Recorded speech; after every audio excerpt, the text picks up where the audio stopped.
So here's the idea. Morbidly obese Sonic the Hedgehog. Wait, just hear me out. It's no secret that the world of Sonic fans are powerfully passionate with some of the best fan content in the business. But with great good comes great, yeah, we're about to take a walk on the weird side. And since the Sonic hacking contest is going on, this week we're going to be taking a look at some very odd Sonic fan games and hacks, some of which you've probably never seen before. Don't forget, if you want more, subscribe with the bell and like, it really has been helping the channel out. Anyways, let's go. Brace yourself, because things are about to get a little strange. This game is called Sonic 2, and from my extensive research,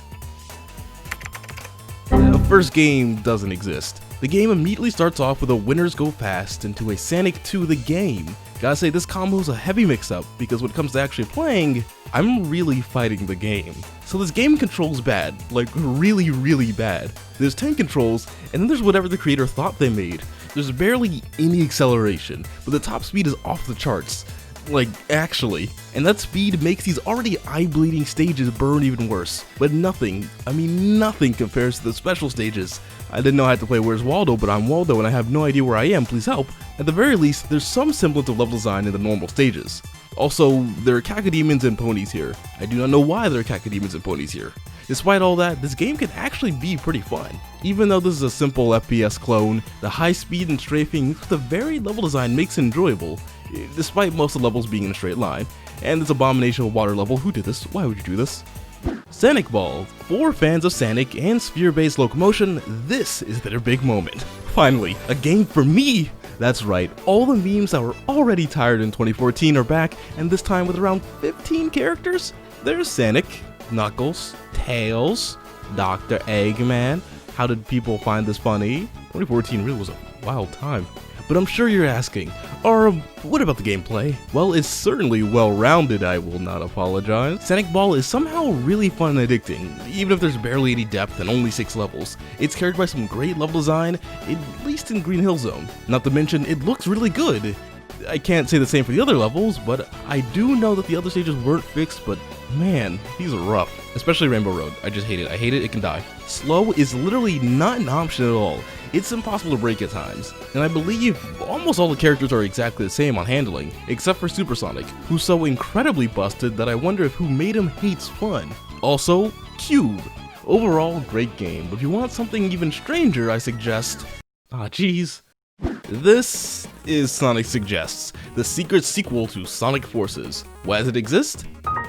Oh, okay. The game starts with a cutscene of Sonic running through some city, with Eggman then throwing the Phantom Ruby at Sonic and doing the Gangnam Style dance. I'd say this game's a trip, but it's more like a fall on my head, and I'm in a coma, and this is what I see when my brain is trying to keep itself alive. And speaking of fall, Sonic drops through null space to land in Green Hill. Gotta say, this game does not waste time. Quick storytelling, smooth camera work. What is this, a Hideo Kojima game? Oh. That is exactly what it is. And of course, the character models, oof, look at them, Knuckles, what did they do to you? The controls are just as grotesque, and the handling is mega stiff. Sonic accelerates kind of slow, and just feels off. I don't know why this jump flip makes me upset, but it does and I want it to stop. But just wait until I tell you about the Mega Spring. The Mega Spring? Just one jump and he is gone for good. Sayonara, Sonic the Hedgehog. There's even a boss, but that nice camera and the garbage controls make it kinda, just a little bit, actually terrible. But hey, after it's over, they kill Eggman, toss his body into the sea, modern Eggman disappears, Infinite shows up, and the game ends. Again, why does this game exist?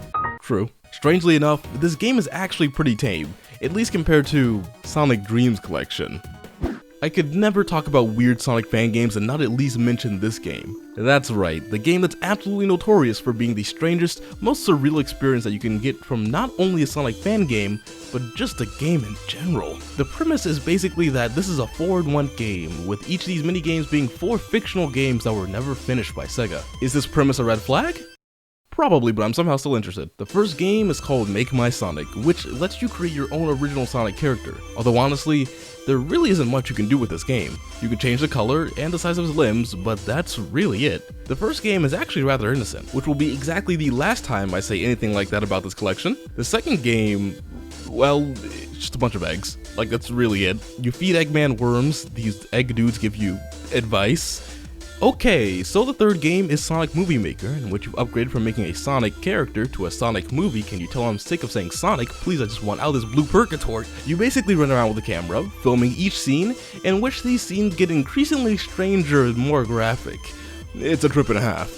But the final destination on that journey is my roommate Sonic, where the goal is to smash. You start by sitting next to Sonic, where Eggman tells you to start flirting with Sonic, doing various methods to get him closer to you, until the point where you look in his eyes, and you get even closer than you could ever imagine. But then, at the end, you become Sonic. His footsteps are your footsteps, attack on him is attack on you. Sonic Dreams Collection is a cautionary tale about the dangers that come with attaching yourself to a franchise, and unhealthily making it a part of your identity, to the point it completely takes over you. Either that or funny meme game, haha. Please make it end. The developers, Arcane Kids, also made this Bubsy fan game where he goes to an art museum, so the art of the arcane is just their forte, I guess. But if you want absolute crazy, look no further than Crazy Sonic, because if you're looking for speed here, you've made a horrible mistake. And speaking of mistakes, the title music is something quite special. The gameplay as well is something unique. You are a bus. That is it. Thankfully, this bus is a tank because it's completely invincible. Not only that, but the bus, as you can see, is very, very, very slow. And despite all of that, I still played until Marble Zone. And if you're wondering how this bus gets through loops, well, see for yourself. Did you really think it'd be anything different? Gameplay is admittedly not any more deep than all of that, but if you want a real challenge, then attempt to fight the bosses, because what else are you supposed to do if you're playing this game? Special stages are also available to our Magic School Bus, completely new and revamped. You just hold right the whole time.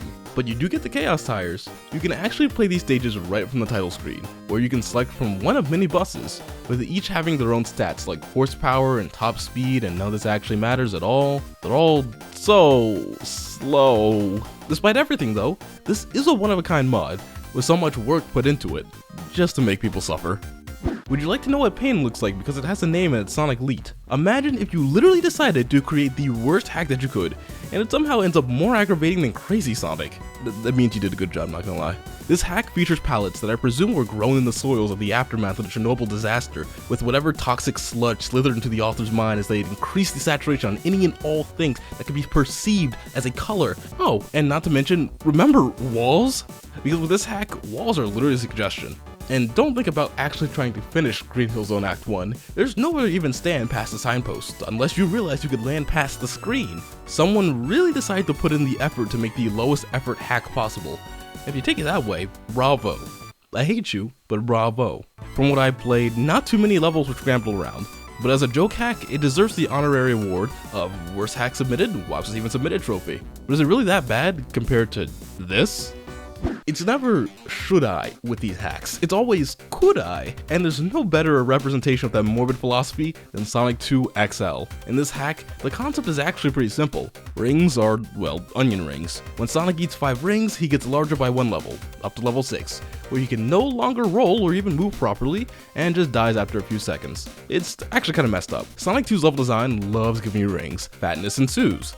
But when he runs, eventually he does get smaller, and these question mark boxes decrease your largeness levels. Weirdly enough, this set of mechanics alters the game significantly, whereas in this particular hack, you're not only encouraged to avoid rings, but to run as much as possible, making you open to attacks by enemies. If you like suffering, this is the game for you. You've got to play the game completely differently, and if you think of it that way, it can be potentially frustrating, yet fun. But these sprites though, look, I just want to talk. There is a strange amount of detail on these sprites, but given that Sonic Dreams Collection and all the other fan games and hacks exist, maybe, just maybe, the world of Sonic fan content will always have its outliers, but there's 2 things that are always constant. Sonic fan stuff has so much love and effort put into it, with a community that grows and fosters so much talent. The second thing is just that some of y'all are weird.